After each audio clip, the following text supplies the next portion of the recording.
ምሩ ባለቤትሽ ግን ቆየ? አዎ በእናትህ እንደው መጣ ፍቅር ታውቀው ጆ ኢዛና ውስጥ ነኝ።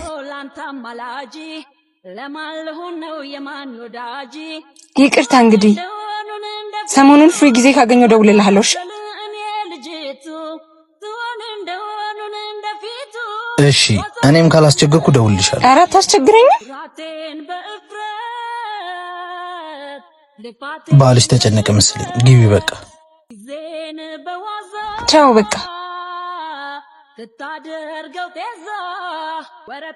ምን ሆነ ነው ጆ? ምን ሆንኩ? ደጋግመህ ደወልክ እና ደግሞ የት ሄድሽ ብዬ ነዋ። ልሸኘው። መሸኛኘቱ አስፈላጊ ነው? አቤት አስፈላጊ ነው ወይ? እየጠረጠርከኝ ባልሆነ። የለም የሚያስጠረጥር ነገር አድርገሻል እንዴ? በአንተ ላይ ለመወስለት ሀገሩ ሰፊ ነው። አይን ስር ምንም አልሰራም። እሺ ይቅርታ ግን አታምነኝም። አምነኸኝም አታውቅም። የምትወደውን ሰው መነው። እሺ ካለዛ ግን ከአይንህም ከልብም እንዴት እንዳመለጥ አታውቅም።